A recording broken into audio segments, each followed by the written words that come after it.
A woman who raised her grandson after his parents died finds herself bankrupt after paying for his education. One day, she unexpectedly finds a huge sum in her account.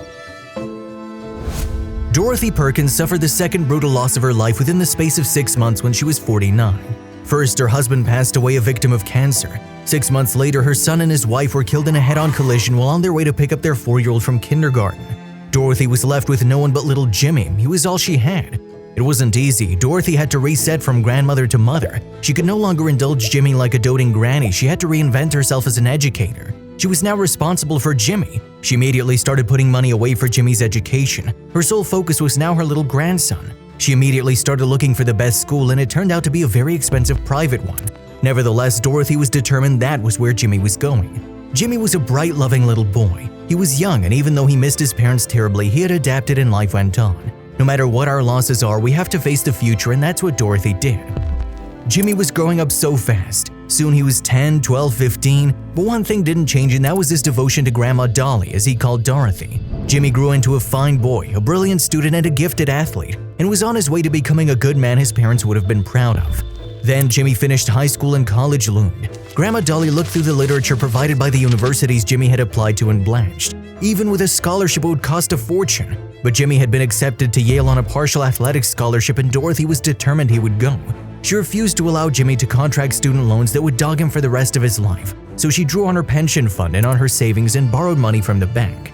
By the time Jimmy graduated magna cum laude, Dorothy was broke. That meant that she had to carry on working long after she should have retired. Her friends flew off to Europe or Asia and took cruises around the world, but not Dorothy. But she had no regrets. She had her beautiful boy. Not that he was a boy anymore. Jimmy was now 29, a successful lawyer and associate at a prestigious law firm on the way to making partner. Jimmy and Grandma Dolly were as close as ever, and every Sunday he came for dinner.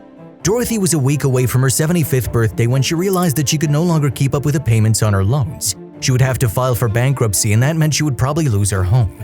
Dorothy hid her situation from Jimmy. She didn't want him to know what his success had cost her. She decided she'd have one last celebration at her beloved home, the home where she'd lived with her husband and watched her son grow up. She invited Jimmy and his girlfriend Rita for her birthday dinner. She was surprised when Jimmy arrived alone carrying a bouquet of roses for her. "Honey, where's Rita?" Dolly asked, surprised. She liked Rita. Jimmy shrugged his shoulders and sighed. "We broke up," he said. "But I just saw you 2 weeks ago. You were so in love." "Rita said I was cheap," Jimmy explained. "She said I never wanted to go out anywhere expensive, that I never… Doesn't matter, Grandma, it's over." "Oh, honey," Grandma Dolly sighed. "I'm so sorry." She hugged Jimmy and led him into the dining room. She'd made him all his favorite dishes and baked a huge red velvet cake. "Hey, it's your birthday, not mine," Jimmy said. Dorothy smiled, saying, "When I spoil you, I please myself," and started dishing out the delicious roast potatoes. The two were enjoying their dessert when the phone rang. It was one of Jimmy's closest friends, Mark. "Jim, my man," Dorothy heard Mark say. "Listen, I'm booking us a week down in Mexico to go fishing." "Wait up," Jimmy said. "That sounds… When are you guys going?" 2 months' time, from the 2nd to the 9th, Mark said. "Let me check my calendar," Jimmy said, but Dorothy saw that he didn't check his calendar. Sorry buddy, I have a conference in London that week, maybe next time." After Jimmy hung up, Dorothy asked, "Jimmy, why did you lie to Mark?" "I don't like fishing, Grandma Dolly," Jimmy said, and started telling her a funny story about work. They had a lovely evening together, but the next day it was time for Dorothy to face the music. She drove down to the bank and asked to speak with the manager. "Mr. Durrell," she said calmly, "I'm broke and I won't be able to make my loan payments this month." The manager quickly accessed Dorothy's file on his computer, frowning. "I'm afraid there must be some mistake, Mrs. Perkins. Your loans were all paid off yesterday," he explained. "And your bank account shows a balance of $110,000. "That's impossible," cried Dorothy. "I owed over $200,000. "Yes, you did," the bank manager said. "But as I explained, your debt was cleared." "But who?" Then Dorothy realized who had paid the loans and placed the money in her bank account. It was Jimmy.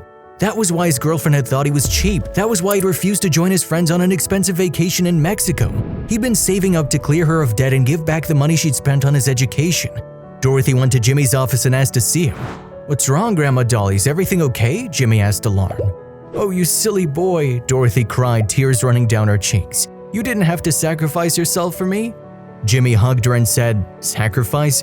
I only did for you what you did for me long ago. You taught me that we put those we love first, and that is what I did."